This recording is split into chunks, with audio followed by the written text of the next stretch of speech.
Hello and merry meet. I'm Lady Tehila coming to you from our new coven shed. This is my new study. This is my new bookshelf. Hope you guys don't mind the change of scenery. We're back after the break, our big move here to the new coven shed. We've got 4 lectures left, 4 weeks left before Samhain, so we're still on track to finish in time for those who want to initiate on Samhain. We're going to cover the history and postmodern topics in this last month, so everything that you need in order to be ready for initiation, if you plan to do a self-initiation or with us, you should already know from the first half, from the majority of the course that we've already completed. And you can find all of the slides on our website, all of the resources you need. You can find all the lectures already posted. Go back through them. You can also go to my book. It goes right along with the course. So if you go into my book and you search for whatever topic you're just trying to catch up quick and you want to be ready and you're not sure exactly what you need to know, go and look in my book, look in the PDF and search for a term, find what chapter it's in, and then just watch that one lecture, right? So that's why I've set it all up the way it is. It should be just really convenient and really easy to fill in the gaps, for those who are solitary. I assume that's most of the people watching this. So hail and welcome. You're welcome. Here is all the material, and Samhain is coming. So if you plan to initiate into Wicca, this is a good time to start thinking about that. So do. And in this lecture, we're going to start by talking about ancient history. We're going to go all the way back to ancient practices. What did they look like? How do we know? Why are burial mounds significant, right? So that's, again, how do we know this information about the past? Largely by looking at how people were buried. And we'll talk about the Kurgan theory. Some will call it the Kurgan hypothesis. It's a theory now. It's accepted very widely in all the communities. We'll talk about that. The rise of patriarchy in the world is intimately tied with the development of witchcraft and the death of pagan religions. So we'll have to cover that. We'll talk about Gaul. That's the crossroads region in which witchcraft was really born in its first original forms. And then the form we practice today is something that's a lot more influenced by, Gardner up in Britain and that mentality. Just like Christianity also was influenced a lot by the dominance of Britain in the later years of the world. So the same thing happened with witchcraft as well. But we'll talk about the early forms of witchcraft and what that looks like and where it came from. We'll talk about the rise of Christ, and why that is significant is that it leads into medieval witchcraft and the witch hunt era and the prosecution of witches, which is what largely drove the practice underground, which is why today we practice a revitalization, because very little of the original form of witchcraft has survived into the modern age. That is our agenda today.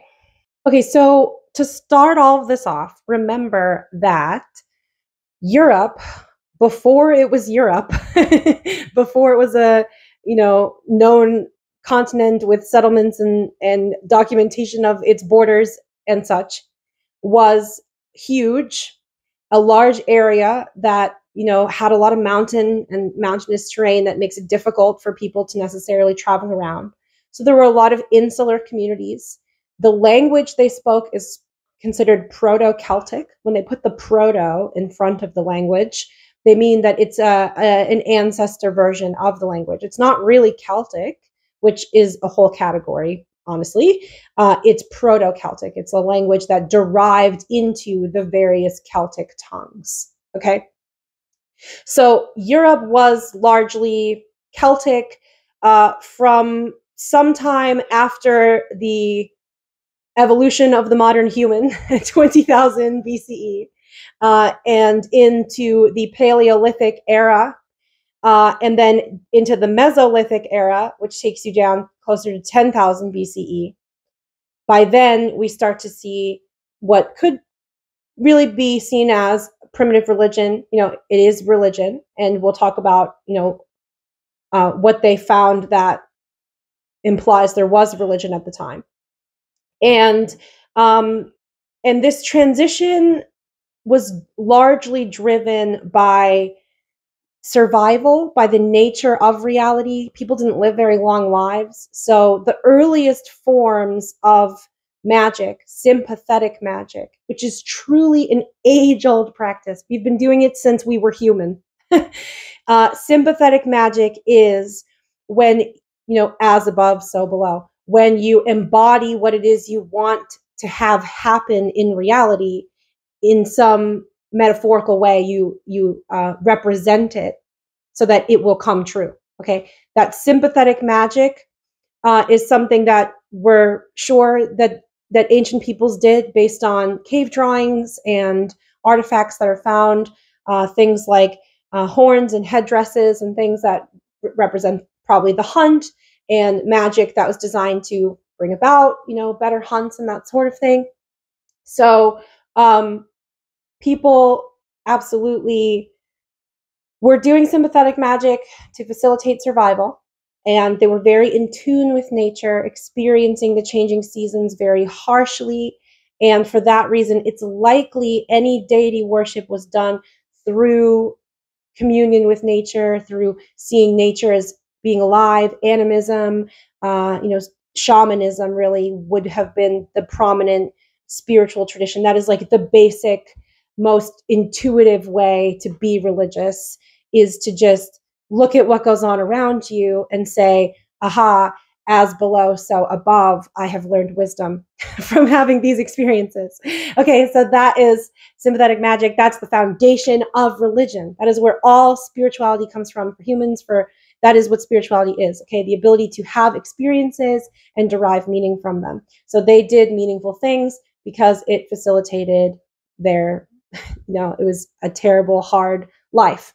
So they needed religion, right? And many today will agree with that statement even now. So we get into the Mesolithic age. We start to see burial mounds. It's clear that people are starting to value their loved ones enough, or have enough time and resources to care about what happens to their loved ones after they die. We're seeing deliberate burials. We're seeing that they are putting herbs and incenses and animal bones, bracelets, figurines and food and things that have religious significance, right? Like, why would they waste food when food is not always that abundant?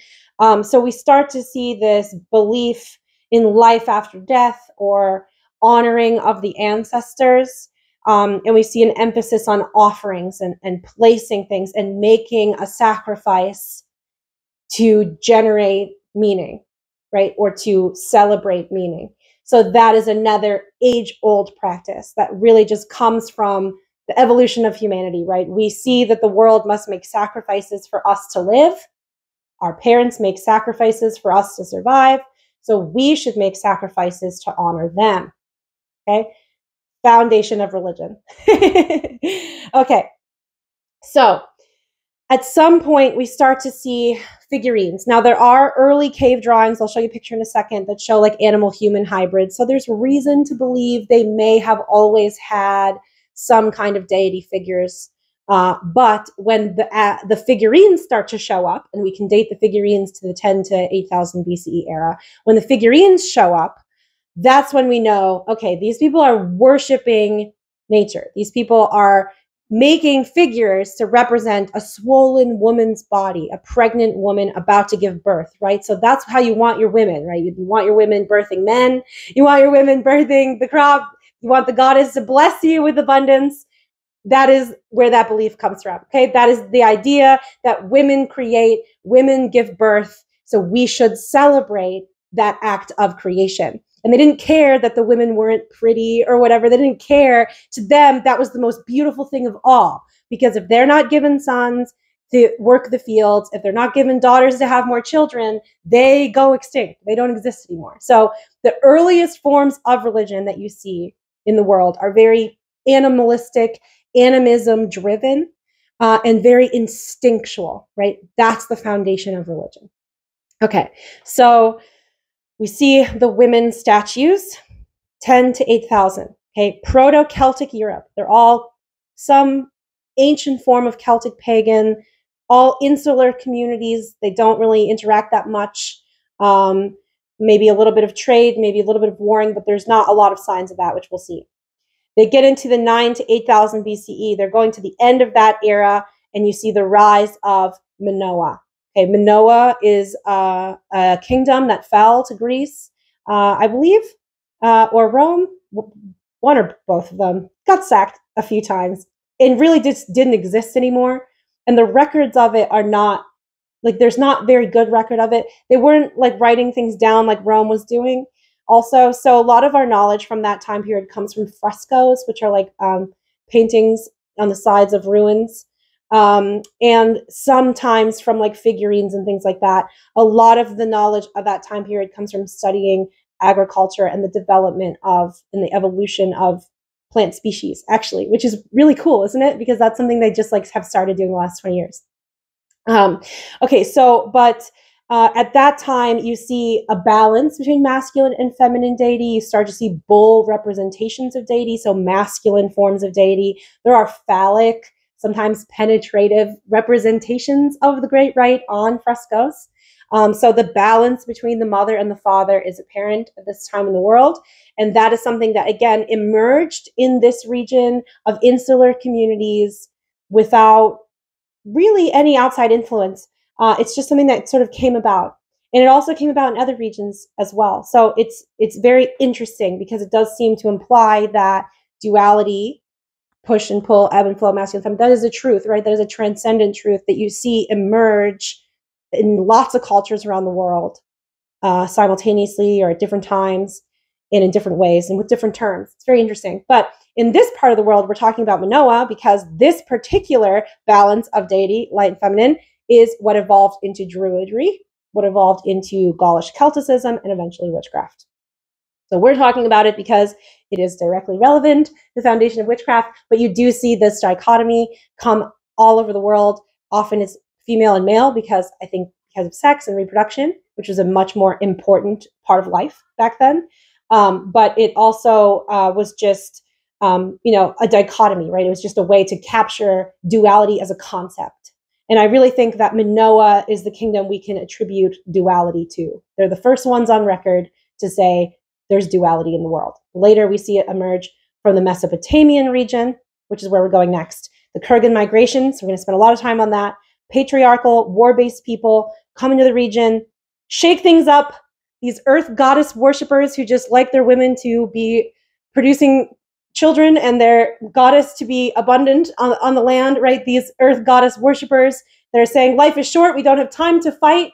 Have babies, have abundance, be happy, right? That was their mantra. Peaceful people slowly over time became more war-based, were pushed out, were killed, and peace was just eradicated from the globe, actually, as we entered the age of Aries, I think, right? And then the age of Pisces has kept us there.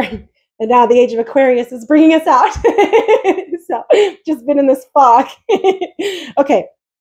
So now let's go ahead. That's the Paleo, Meso, and Neolithic eras, 20,000 to 8,000 BCE. The Kurgan Migrations, that's what we're going to talk about next. But first, I just want to talk a little bit about some of these concepts I mentioned for ancient practices. These are the foundations of religion, okay? This is like, people will say that someone is culturally appropriating shamanism from Native Americans or something, but the truth of it is that every religion and all spiritual practice is grounded in these intuitive arts.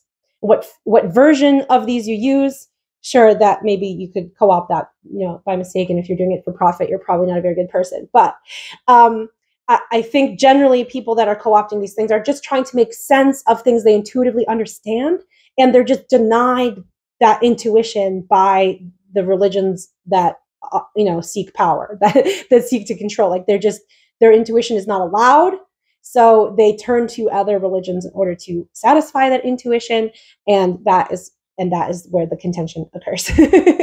But not for us. Do what you will here. Okay, but so shamanism is the foundation of altered states of mind. You get into an altered state of mind so that you're perceiving of reality differently. You're feeling the energies more. You're able to predict the future or induce visions. or have spiritual journeys that help you come to know yourself or the people around you and give you some wisdom about how to be a better person, lead a better life. Shamanism also can involve healing with spirits, like calling upon ancestors or spirits of the land to enter into people's bodies and cure them.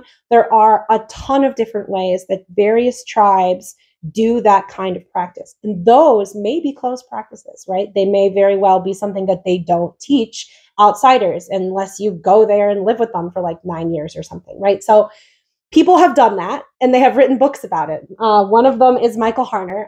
I've got the book over here somewhere, The Way of the Shaman. This is a good one, okay? This guy's authentic and this is a good way to understand shamanism and to practice it authentically. Even if you're doing your own version of it, that is like built for you and your culture and your understanding of the world in the modern age. And don't even hesitate to just like make up your own spirit names or deity names. Like, it doesn't matter what it's called because the truths are true, whatever you call them. A rose by any other name would smell as sweet, right? Okay, so that's an age-old adage too. That's shamanism. Animism, which is a little different, is more like seeing divinity through nature, seeing the animation of nature and the life inherent in it. It's often like taking nature as a metaphor and then using it for spiritual understanding or spiritual betterment. The animism in the past is what you're seeing on the slide, this image from a cave, right? You see a half kind of like bull, kind of humanoid creature. And those later appeared in statue forms and became what we know today of as the centaur. We see stuff like this dating back very far. As early, I think, some of the caves date to 18,000 BCE in France. There's others. Different times they see these things come up. It's difficult because it has to be in exactly the right conditions to be preserved for so long. So oftentimes they're buried underground and like earthquakes buried them and we dig them up over time. So maybe we'll find more one day. But for now, we've seen this bull hybrid creature. And we also have seen statues like that near bread ovens, right? So the idea that God is in the crop, that you know, that whole mantra from that we just did in Lugnasa here in Wicca, right? That comes from this probably initially. The deification of animal spirits, right? A transcendence of experience. Going out into nature and saying, this is a magical place that gives me transcendent meaning. That's animism, okay?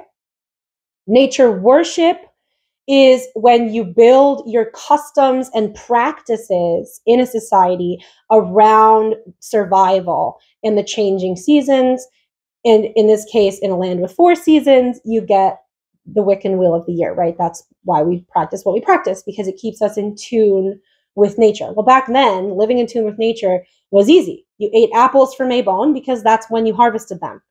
You ate wheat for Lugnasa because that's when you harvested it. You ate berries the rest of the time because nothing else was growing. There's nothing else to eat. Or you hunted animals, okay? So nature worship is more about like the practices and customs. And animism and nature worship usually go hand in hand, but you do sometimes find people having nature worship in a more deity-focused way. That's especially more common after Zoroastrianism got its hand on the world. So we'll talk about that. For some, back then, they probably did believe in a life after death or some kind of transcendent life based on the fact that they buried people with important items in the mounds, which we'll talk about right now. The burial sites are a great way to know what the cultural values and beliefs of an ancient culture are. Like, hands down, what is in the grave? Where are the graves? Who is buried? How are they dressed? What items do they have with them? How many bodies share each grave? All of these things tell you information about a society. Because a society that is at war does not have time to bury everyone that dies in their own grave. They don't have time to mark all the graves. Not every person who gets buried has significant items with them. They value different things. So in the warring cultures, you see they mostly buried men. They mostly buried them in large graves with lots of bodies, all of them wearing armor, sometimes with their horses. Horses were very important to winning wars. The cavalry was what won a war. So they buried their horses like they buried people in warring societies. In the other societies, we don't see that. We see them using the animals and every single part of the animal and creating tools and crafts and structures to live in. And we see men are often buried alone with those tools of the craft, hammers and skinning tools and just all kinds of tools. They're usually buried alone in these older societies with their tools. Sometimes they're grouped near each other or near obvious family sites. And the women were the ones who were usually buried side by side. They would have beads and religious adornments and figurines and on food and incense and other items of spiritual significance. So it was clear from the way that these people were buried that it was matrilineal, right? So the woman passed down the family name or the spiritual leadership. And the men likely played a role in leadership as well, because it was a very balanced society from what we can gather from other analysis as well of text and language. And the person who did all of this, I'll give you her name in a minute, and you'll just go read everything she's ever wrote if you want to know more about this, because she's really a fantastic archaeologist and linguist, just brilliant. I think she passed away recently. But anyway, so that's how we know, right? How did they bury their dead? That tells us what they valued as a society and what the nature of their life was generally like, and how many of them died at a time and things like this. So the burial mounds are called kurgans. And we'll come back to that in just a second, because first I want to talk a little bit about female versus male deity in these early ancient practices, right? So most of the earliest findings that we see involve bread ovens at the center of towns, female figurines scattered around the bread ovens, the Venus statues, the swollen women that I mentioned, but also women that were part animal in some way. That may in fact be how old the mermaid is, actually. And most of the figurines found throughout Europe before the Kurgan migrations that we're about to talk about, back in this Neolithic era, 10 to 8000 BCE or earlier, we see matrilineal people worshiping largely earth goddesses. Okay, so that is what we see. Then Manoa rises to prominence, and we see balance. We see bull representation, male representation come into being. That is when we started to keep cattle in the world. That is when agriculture started, with bulls, with cows. And so we see that in frescoes. We see phallic representation. Manoa was more balanced, and we see then the rise of agriculture toward the end of the Minoan Empire and the rise of Mesopotamia. We see the rise of agriculture. They have more bread than they know what to do with. Okay? And that is a problem, apparently, for women or something. So, agriculture is abundance, and men are concerned. Who will inherit my stuff? It can't be the woman. She can't protect it. Look at all these invading people coming in from the Kurgan region. Look at all these Kurgans. It has to be my son who inherits all of my stuff. And thus, the patriarchy is born, as with most things in the Fertile Crescent region. So, we come to the Kurgan migrations. The Kurgan migrations are a time period that spans 5,000 years. It is the Neolithic into the Iron Age.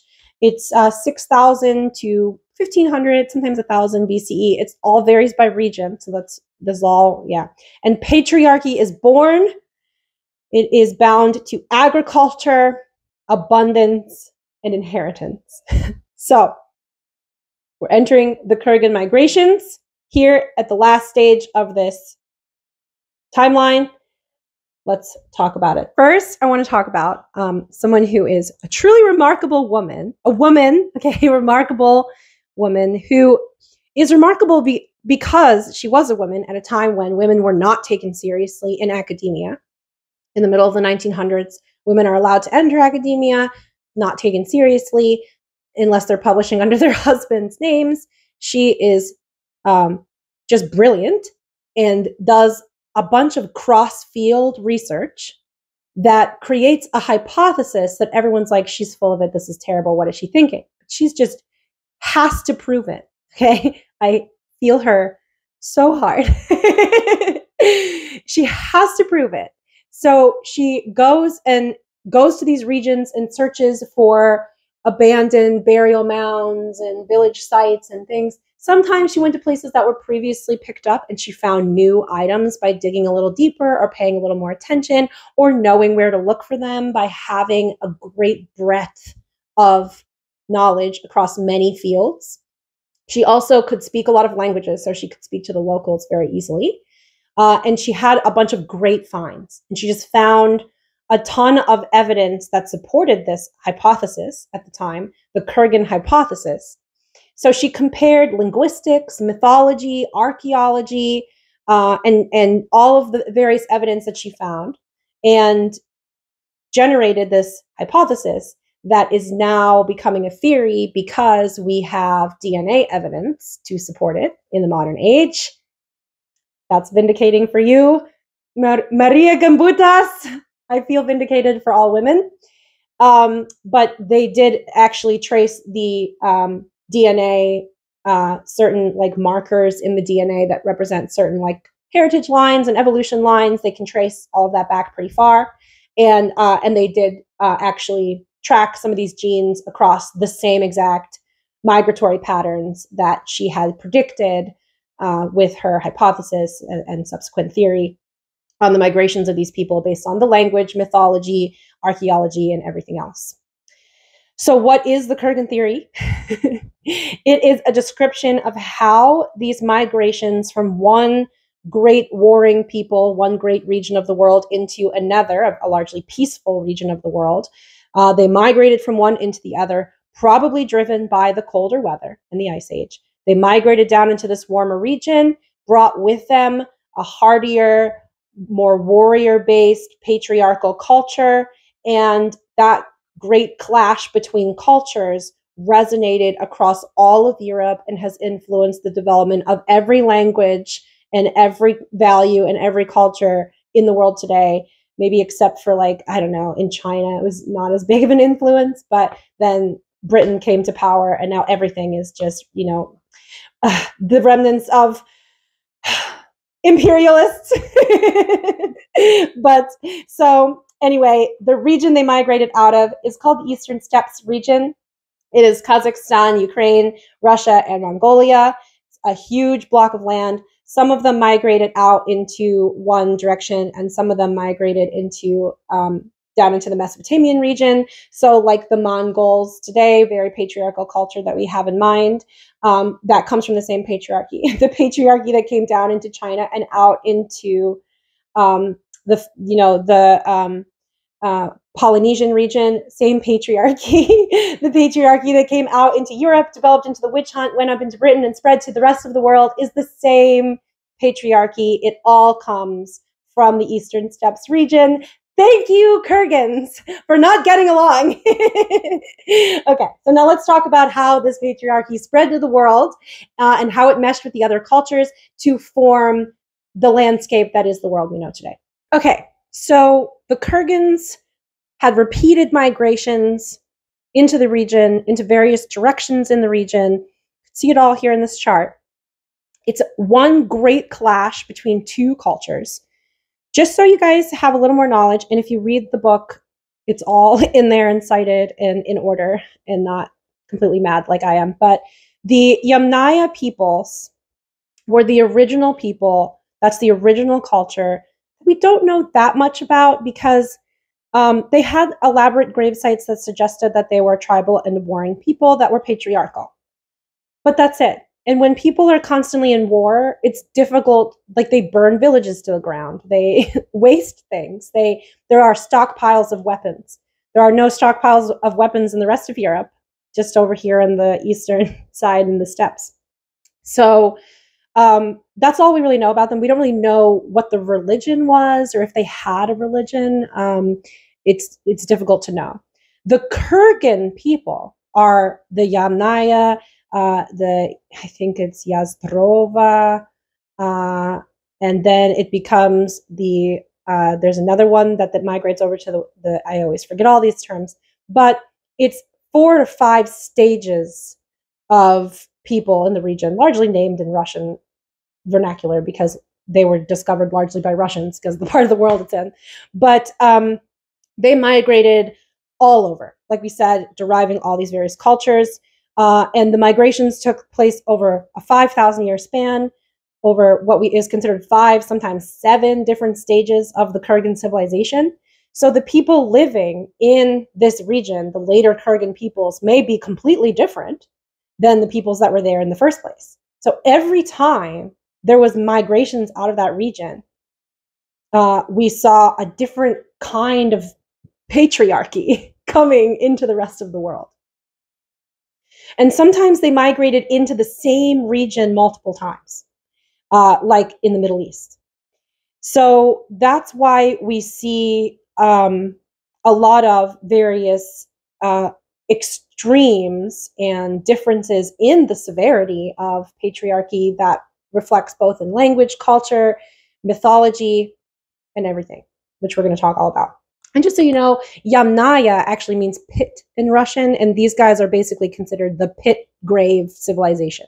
Okay, the Kurgans are the pits, the pit grave civilization. We call them by how they buried their dead. So honor your dead. Okay. That's the Great Clash, the birth of patriarchy. There's no weapon stockpiles found in the graves of villages, nowhere before the patriarchal culture started migrating in. By the time several thousand years had gone by, weapon stockpiles now, they can date them to several thousand years after these migrations supposedly started. They see women were buried side by side with generations side by side, as we said. Female deity was obviously a key part of any texts that were published from the region later on, like in the early Sumerian, in the early times of Babylon, Sumer, and Sumer, you see female deity representations that are not wholly terrible, and there are some texts from that time that state as such, and then the later texts demonize womanhood completely, so we'll talk about that. The farther from the epicenter that this transition happened, then the more peaceful that it was, really.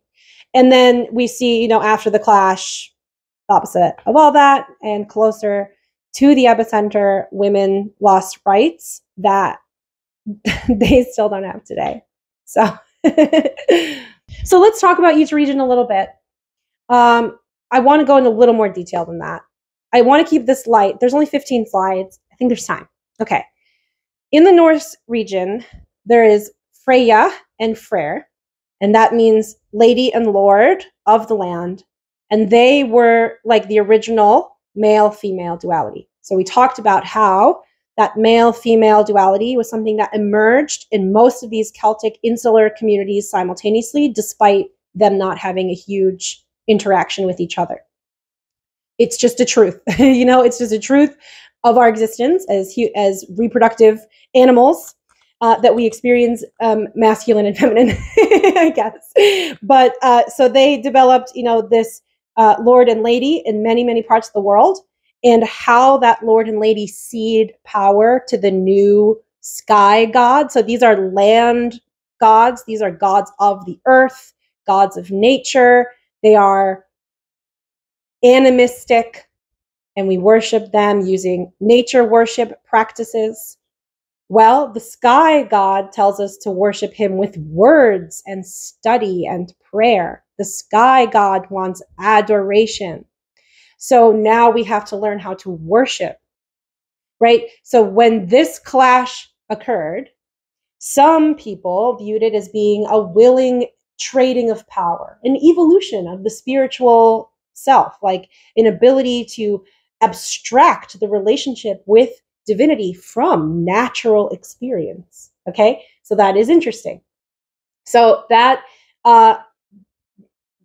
happy passing of the baton happened farther from the epicenter of the clash. In the Norse culture, Freyr and Freya pass the rulership over to Odin gladly.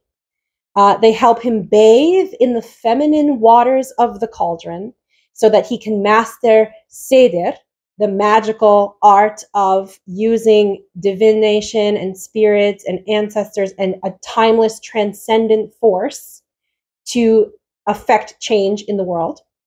Odin has to sacrifice some of his physical strength before he's capable of understanding the female divinity. So they were like, sure, we can have a sky god, I guess, if the earth goddess like strips him of some of his stupid masculine like idiocy, like his audacity, maybe. Yeah, strip him of his audacity a little bit and then he can be a sky god. Great, got it. Okay, so that's what the Norse people did with that exchange. They did become more patriarchal. They were forced to. They had to become a warring society. They became the Viking society, a very proud, very strong warring society over time, and with enough of the patriarchy influence, both of people migrating in and settling there, and later on just because of the increased warring nature of the world.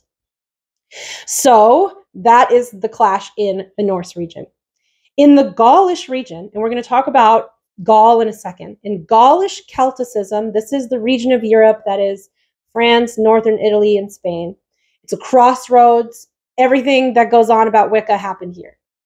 In Gaulish Celticism, there's no passage of power from male to female deity. They all just continue to rule together in balance. Everyone just rules. The land, the sky is ruled by different deities, and they don't have a problem with that. They did see that a lot of the deities the older deities were more peaceful, and they started to look more like warrior deities in time. So, for instance, look at the Morrigan.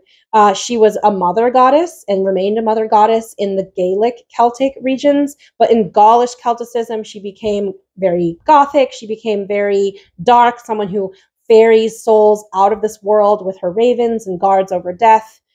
She became a consort to Odin, who was a battle god, and she was originally the consort of the Dagda. He was a peaceful deity who remained peaceful because he's from the Gaelic Celtic traditions. There was also a later deity called Sukelis, and he is basically the Dagda or Odin, but he carried a hammer instead of an axe. He was a war deity that battled with the law because Rome was invading the region and trying to settle it and giving it courts and taxes, and civilization was happening. So the battle deity, so a peaceful deity became a battle deity that was largely also, associated with the boar in that region, the Druids. And then he became a court deity, someone who battles with the law and has a mallet, big giant mallet. So the difference in this society is time, when the invading cultures came into the region, and the fact that it did still force the Druids into a more warring state, a more patriarchal state as well. And that was really rose in the medieval age, so we'll come back to that. And then you see the later Sukelis, the Romanized version of the battle deity.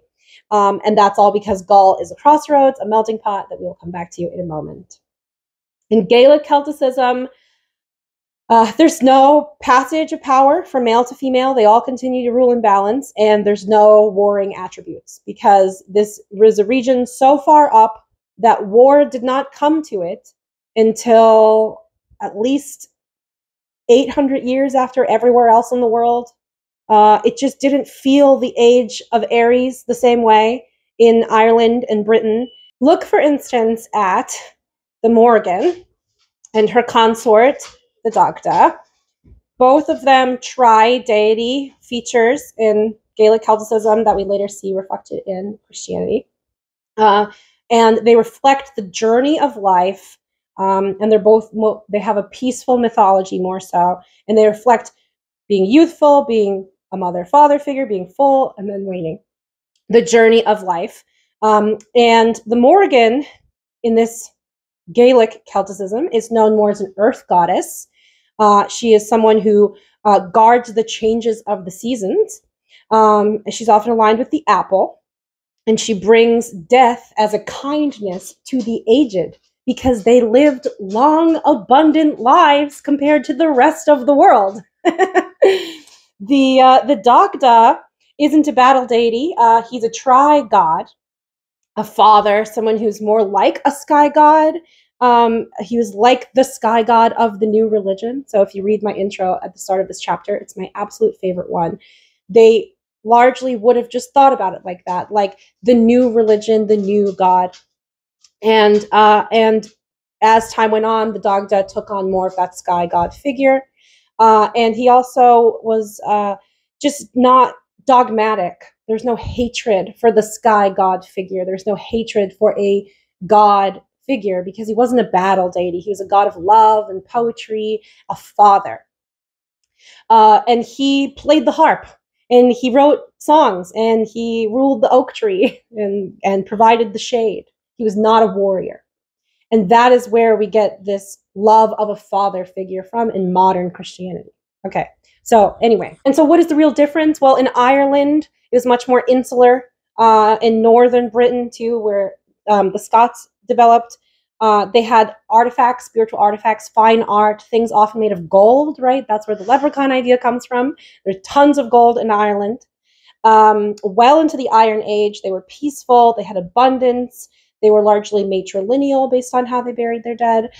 They were progressive compared to the rest of the world because, you know, when there's peace, there's room to be expressive and exploratory and think about yourself and your world. So they were very spiritual. They had megalithic monuments that were like the size of whole villages that align with astrology and were used for like massive astrology projects, or I guess spiritual purposes that we don't fully understand because they were entirely oral traditions.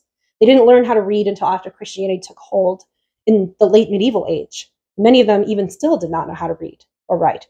So we don't really know exactly what these things are for, the stone henges, the circles of stone, and the like.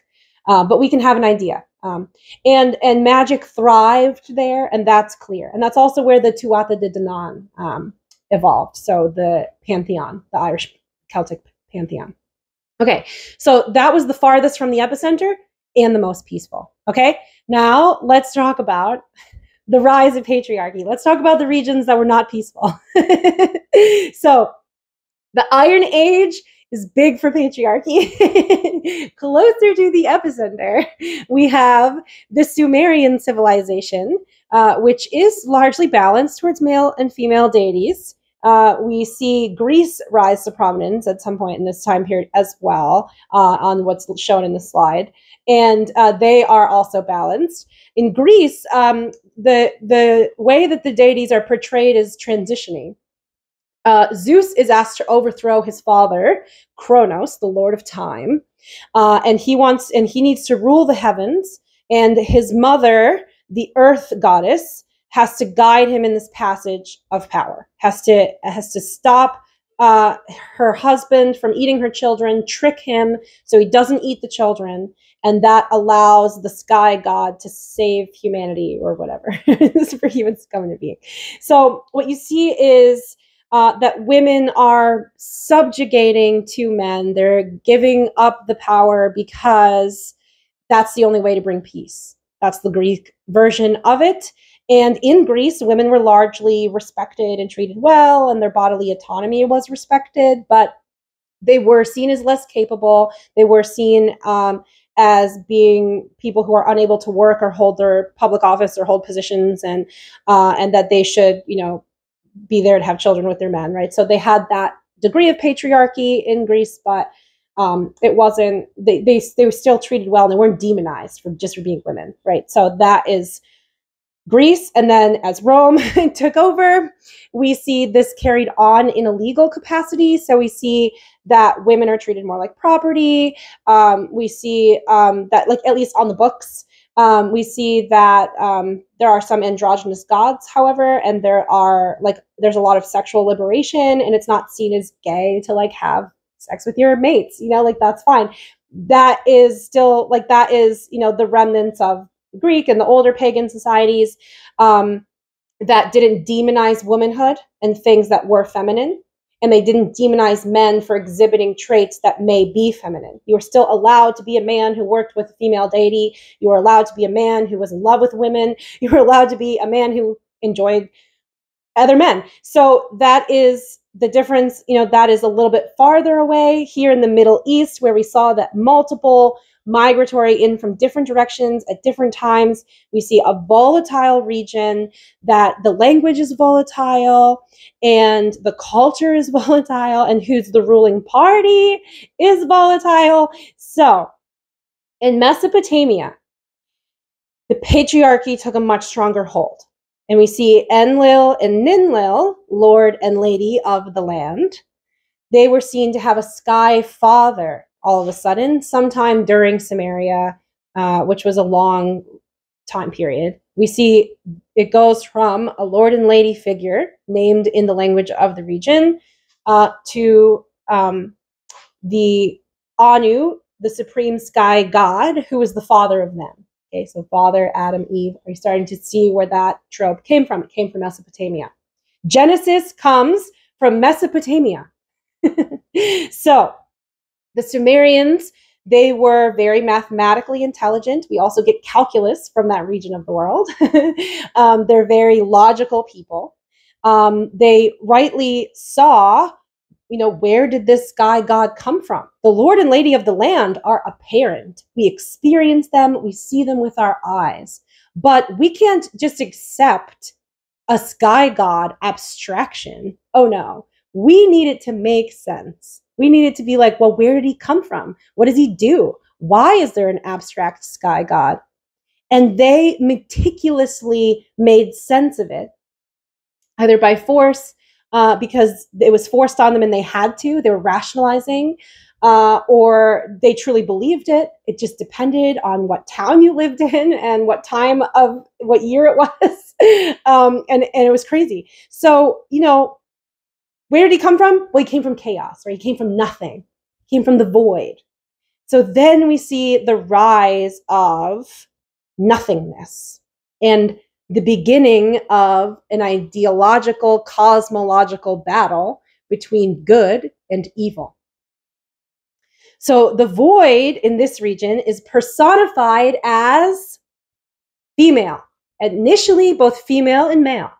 Okay, you had the salt water is the female and fresh water is the male. And from the salt water comes all life. And to the fresh water does life return. So it was seen to be female life, male death. And Apsu, the male, desired to kill all of his children and kill all life in the world. And he just wanted to murder everyone. Okay, these are known as the ancient ones. Sometimes they call them the old gods, but the old gods usually refer to like the gods that battled the ancient ones. And there's like this epic cosmic struggle between the two of them in Sumerian mythology that is romanticized in works by Lovecraft. So you see a lot of this influence in Lovecraftian chaos. Okay, so Marduk rose to the occasion. He was granted his power by Enlil, the lord of the land, not the lady. He was given power from male to male, the first region in the world we've seen that. And once he had the power of the lord of the land, he was like a god himself. He was appointed head of the pantheon. He slew Apsu and saved us all from the tyranny of chaos. However, he did not slay Tiamat. He tried and did not succeed. Or in some he succeeds, but she like survives somehow. It's written about differently. It's attested differently in different texts. But Tiamat alone remains because they believed that all chaos came from women and women came from chaos, right? Tiamat could not be killed. Female madness could not be slain. So that comes from Sumeria. That comes from Mesopotamia. That started in Acadia, actually, a later religion that happened after the second round of migrations, straight down this way from the most patriarchal region. A bunch of invaders came. And after that, they changed the capital location in the region, and the empire changed and the language changed. And it became a later Sumerian, a Mesopotamian culture called the Akkadian culture. And that is when we saw the demonization of womanhood. A mother who at first didn't want to kill her own young because she bore them from her womb. But then when she saw them slay her lover, she turned vengeful and tried to kill them all. And that is the demonization of women, and also the time when we see Tiamat and Lilith and myths like that rising to prominence in the region. They believed that women should subjugate to men at all times, and that women were dangerous, and that women should be kept, bottled up and secure because they'll just cause havoc on other people. And so that is where we see that belief come from, in this volatile, constantly warring region. So, Sumerian deities in the Copper Age, like we said, the women balanced, largely respected deities that are similar to Rome. They were based around the 7 visible planets.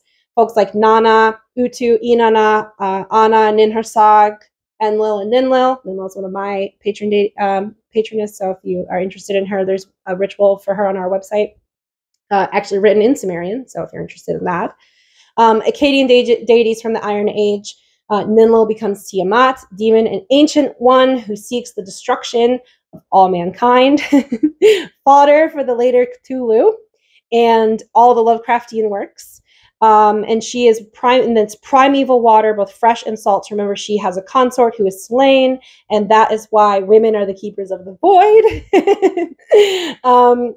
And that is where patriarchy in the world comes from. This world of patriarchy in the world comes. So it's clear to see that the region with the least regular and the most persistent migrations of patriarchal peoples saw the rise of the most patriarchal cultures in the history of the world, ones that continue to be the most patriarchal regions of the world even today. That is why. Okay, cool. Now, Rome. Okay, let's talk about Rome for a second. So Acadia falls to Rome, and Rome conquers the whole area, and Sumer's gone, and all of them are gone, and everyone's speaking Rome and using the Roman alphabet, except for the French people that hate it, and they're still speaking something Germanic, right? No, we're not quite there yet. No, before that time period comes the age of Persia. And Persia was a great kingdom that rose to prominence right next to the Roman Empire after the power gap left by the fall of Sumer. So we see Persia rise to prominence. We see Zoroastrianism and that notion of the battle between chaos and order, right? If Tiamat is a demon that seeks to destroy all of her creations, we should battle that and be like Marduk. So you see this rise of a cosmic battle and a champion for God, and duality and aspects of God, how the pantheon is all just aspects of one God. So that is the foundation of Christianity and Judaism and Islam. And the idea of heaven and hell were really not present at that time. It was not a punishment and reward kind of system. There was a cosmic battle between the void and the creator in heaven, but humans didn't really see themselves as being figures that could achieve transcendence. So there was not like a component of, it wasn't like a goal for humans to achieve transcendence. It was a goal to live a good life and to be as good as you can be to the people around you. And everyone devised all the most complex systems you can imagine to do that because they are mathematicians. So why wouldn't they write the freaking Torah or whatever, okay? The Quran. Mathematicians. So the Iron Age is big for Christianity. This Zoroastrian philosophy spreads to all of Rome. It is hugely popular. People love the cosmic battle notion. It gets romanticized by Rome. It gets brought into their own mythologies. The Celts that were in Gaul, these ones, remember now, they're vastly different than the Celts of before. They're more warring. They unite under the boar. They're tribal. They are more patriarchal. They are worshiping more battle deities. Okay, so you can see how the people believing in cosmic battle might start to view someone like Lucifer, a pagan battle deity, as being the enemy.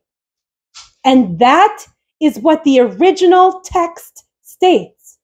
Not because God and Satan are enemies and that order and disorder are somehow at war with each other, but because they were at war with each other in reality. And if you stare at the void long enough, the void stares back. And you start to think that your projections onto it are a real representation of nothing. That's not ever the case. If it is manifest into existence, it is not nothing. Okay, that is why order triumphs over good, because of existence. If existence didn't exist, then the opposite would be true, right? These are all like plain logical things. But they were a simple people, back then. So smart enough to devise these systems, but not smart enough to understand metaphors. I really think that maybe autism just came from Mesopotamia or something. I don't know. They did not understand projection or have the self-reflection to realize that their mythologies were reflecting their reality as below, so above. They didn't realize that. And in today's world, people especially ignore the historical context of the world when these philosophies were forming. These philosophies are not fundamentally any different than any philosophy founded today. The only difference between Christianity and a random cult on the street is that it's more successful. It's widespread, but it's hugely successful. Okay, that's really it. That's really it. So Zoroastrianism, cosmic struggle, battling between each other, the Druids and the Celtic people in Gaul, and Rome, which is rapidly expanding into the region, bringing a civilization, an alphabet, a currency system. The Druids don't have room to exist anymore. They have to be in Roman society or leave. Many of them are driven up into Britain, bringing patriarchy, Gaulish Celticism up into the largely Gaelic, Celtic, insular communities. And that's where you see the difference between Welsh, British, Scottish, English, right? You see a difference in the development of the language. You see a difference in the development of the Celtic languages, Gaelic versus Scottish Gaelic, because there's different amounts of influence from that Gaulish region. And if you study any man of Gaul, Gaulish Celticism, Gaulish Celtic languages, you'll realize that the minute you hear Welsh, you're like, oh, geez, wow, that's really Gaulish. Yeah. Okay, so Rome peaks. Rome hits its peak in 120 CE. By then, people are talking about Christianity. Everyone is like Zoroastrians on the mind. It's Rome versus the Celts. It's, it's the sky god versus the lord of the land, Lucifer, right? It's cosmic battle. But that's it. It's not live or die, live your life in order to appease someone. When Christ would have started preaching, if Jesus was a real person, which is unclear to me, it may have in fact have been just Peter, but when the philosophy of Christ began, from humble beginnings, it was basically a story of why we should all love each other using Kabbalah teachings wrapped up for peasants that were not supposed to be disseminated. And it caused a fracture in the Jewish people that has still not been fixed, right? There's huge divides in some Ashkenazi beliefs and some Orthodox traditions that don't believe you should study any Kabbalah versus like Chabad, which is like disseminating it en masse. Okay, if you ever want to study Kabbalah, go to Chabad.org. So, I mean, it fractured so much for him to just take the teachings of a sage and say, it doesn't matter if you're born Jewish. It doesn't matter if you're one of these tribes. What matters is that you are a person and that God loves you. I love you and I will take care of you no matter what. And he preached goodness. He preached being a godly, good, ordered person that did ordered things in the face of disorder to the masses. So that was the foundation of Christianity. That is the real foundation of that religion, and why I don't think the modern version is really that Christian. Like, I feel like it's something else, like that they should call it something else. Protestantism came along and just wrecked Christianity. So we're going to talk about that. Christian mythology and values are forming all throughout the region of Gaul, and Rome is the ruling party by the time period we're in now. But Rome is starting to fall. We're going to go into the fall of Rome. and talk about a time period in the region of Gaul that was extremely volatile, extremely violent. It had a lot of different rulers, a lot of different invaders over time. So when Rome fell, it came largely under Sasanian rule. And that was almost 300 years after Christianity became the national religion of Rome. So that's about 600 CE. And only then did people really start to believe that there's a Satan and a God, right? That's when it went from like, okay, these two are fighting each other and we're just trying not to die to these two are fighting each other and we should support their fight in some way or another. And that's when it really got like nasty between the remaining Celts who were trying to reclaim land in the fall of Rome and the Sasanian invaders who were like the remnants of the Persian people that invented that cosmic philosophy. So they're just like massively fighting each other. What was left of the Druids was pretty much mostly eradicated or driven underground. Christian values became very widespread. Heaven and hell became concepts. Living for the afterlife became concepts. If you support God, he will bring you to heaven. That was a way that they convinced the people of the region to support the Zoroastrian philosophies instead of falling over to more pagan traditions in the fall of Rome, because Christianity was too new. It wasn't big enough to take a hold. So these other philosophies that were larger from the invading and warring cultures that were organized in the fall of Rome, in the power vacuum, those cultures were able to influence the Christian thought that everyone already had. And that's when we start to also see the foundation of like modern Celtic paganism. As the Gaulish Celts are driven up into Britain, or, you know, they die, that's when we see the blending of the more battle deities with the peace deities and the rising of multiple pantheons, different languages, different stuff like that. That's at 500 CE, so that's like during the invading period. And then by 600 CE, the Sasanians are fully in rule of the region, but they don't rule it long. They don't rule it long. We see Germanic people start to come down and settle into two regions. There's the Goths and the Visigoths, and the Franks. And there's two different kinds of Goths and Franks, and those later became Spain and France, basically. And so you see, you know, French is a Romance language that uses Roman characters, but it's pronounced like it's Germanic, right? So that's actually a joke in France. The French people didn't like Rome. They didn't like Roman rule. A lot of them were Germanic. A lot of them were, you know, like Germanic pagan. And when Rome came in and brought the Bible printed like in Latin, they called it grammaire. Grammaire. It's just grammar. It's just a set of arbitrary rules. That's what they literally called the Bible. And that's where the word grimoire comes from, grimoire in modern English. So, so their French people are like stubborn German, like stubborn Germanic people. That's what they really were. They didn't want to adopt Rome, but they did. And that is where, and that's why French people are French, I guess. But that was one of the barbarian kingdoms, is what it's called. The Frankish, the Franks. That's when French started. That's like the first form of it. Just like there's Old English and Middle English and all this. Frankish would be an older form of French. And then we have the Goths, who have a very profound belief in ancestor magic. Okay, so the ancestor worship, the idea of life being about death. Okay, life is about dying and living in the afterlife.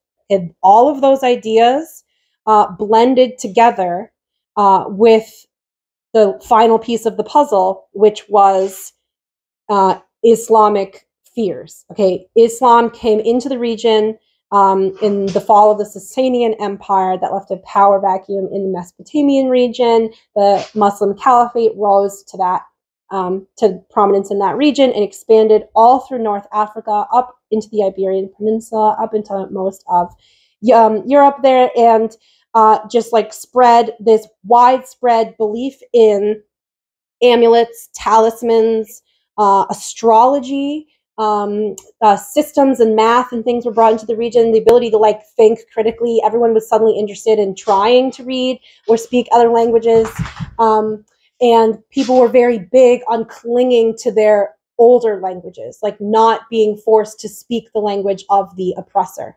So that's where you see people doing magic in ancient tongues. That's when you see the rise of, the old ways and the old religion. And Islam, the Islamists who came into the region, the Muslims there, profoundly believed in magic, and they were super duper afraid of it. They were very superstitious, and most of their superstitions are what form witchcraft practice today. Like the things that we do as witches were derived from the things that they said witches should do. And the people that were rebelling against them, that they were supposed to be Christian and then they weren't. They were supposed to be Druids and then they couldn't. And then they were supposed to be this and then they couldn't. And they're just like, I don't know which God to believe in. Which God do I believe in to not die today? Thanks. Like they did not care. Like they're just like, okay, well, I'm not going to be the oppressive new religion. I'm just going to do whatever they are afraid of so they stay away from me. Like this is where witchcraft came from. And this is why so many people, when they rebel against Christianity, when they rebel against society, they go to witchcraft, because witchcraft as a religion was founded in rebellion in a melting pot region, in what was one of the most volatile medieval regions in the world, the crossroads of Europe. And we haven't even gotten to the Holy Crusades. So let's get to the Crusades. Okay, so they have this belief in ancestors and ancestor magic that came from the Germanics. They see a rise of necromancy, a practice of necromancy. This is when we first start to see the idea of perversion enter into the world, 700 to 900 CE, and it's because of superstition and a fear of disorder and a good understanding of what disorder and the void is, coming from that Mesopotamian, the remnants of Sumer. So we see people that stare at the void too much, obsessing over the sky god, come into this region, and we see they get pushed out. The Reconquista in Spain pushed them all back. We see the Holy Crusades. The Pope formed the Holy Roman Empire. Out of the 4 most noble families in the region, they came together and supplied to the holy armies, and they led 9 crusades in total and pushed the Muslim army all the way back to the Middle East. They reclaimed a lot of holy land all the way down into Jerusalem. Some of the land was reclaimed, and it was this big, long struggle for a big, long period of time. And everyone was just too busy to care about witchcraft. We see the rise of evocation magic. We see the rise of obsession. We see the ability of people to understand abstract concepts and to make systems out of their understanding of those concepts. And evocation magic is born of that superstition, of the fear and the rebellion against the oppressive invaders. And very little persecution happens for most of the medieval age. We see the earliest forms of witchcraft around 400 CE. We see tarot decks surfacing by 1000 CE. Common tools that we use today, we start to see cartomancy decks, pendulums, amulets.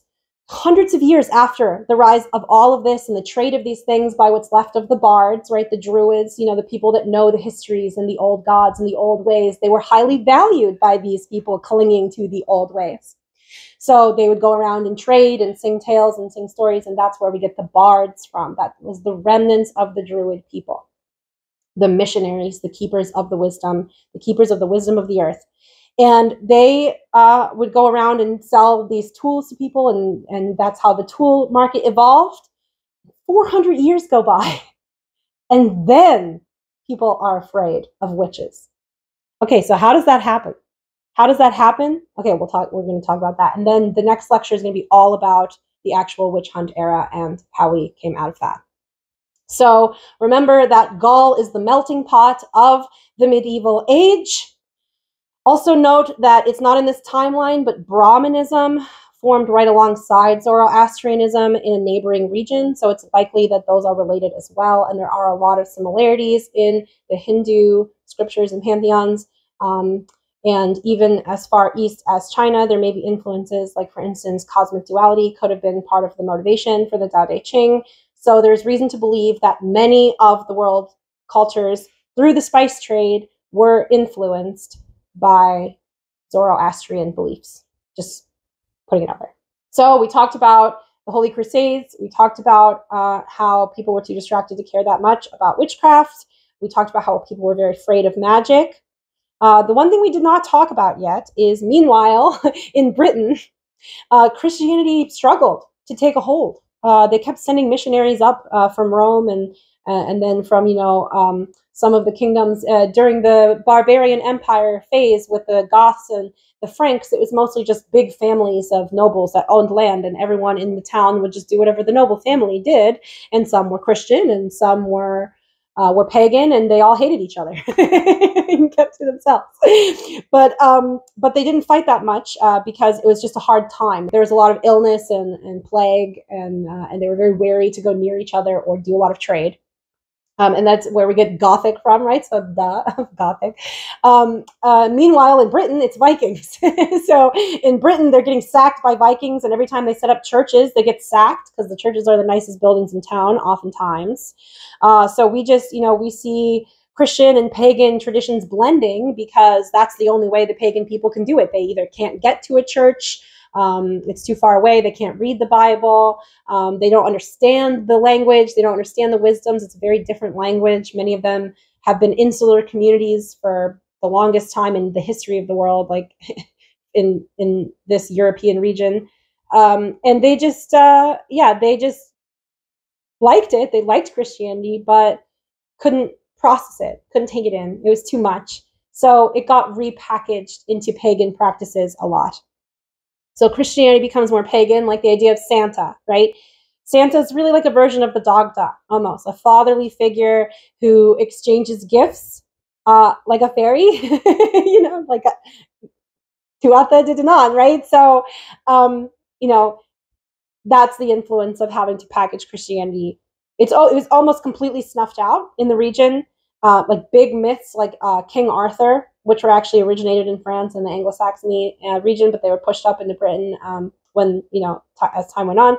So largely as a result of religious persecution from the Holy Roman Empire. But anyway, the King Arthur mythology was adapted to Christianity. So it was, they added the Holy Grail, they added the Ark, and they romanticized it and sold it to the pagans in that way. And the Pope was too distracted by the Crusades to stop that from happening. But a lot of modern Christianity is rooted in paganism. It also happened in other parts of the world, like the Christmas tree. That's pagan in origin, and that started in France from the Germanics. They held on to that, and everyone was too distracted to care. The French people were another people that were not happy to adopt Christianity and Roman tradition and largely had to make it their own. They're very willful. Okay, so that is the rise of Christ in Europe, and everyone is now worshiping Jesus. Everyone is working for the Pope, and Jewish people are not very popular because they're the ones who killed Christ, and they're often persecuted. And if you're the wrong kind of Christian, you're persecuted. And people feel empowered. People feel like they should personally assist God in his mission to fight Satan. And that is when we see, and we're also seeing the rise of perversion. There is sickness, there is illness, there's an understanding of disorder. There is a lack of feeling like you belong to a heritage. It's very just, nobody has a heritage. It's very blended and chaotic. A lot of it is the influence of leftover fears, traumas that went from generation to generation. And we just see a people afraid of the cosmic struggle and of falling on the wrong side. And they're all trying to figure out, which side are we supposed to be on? And the Gaulish Celts are being pushed out or being eliminated or driven underground.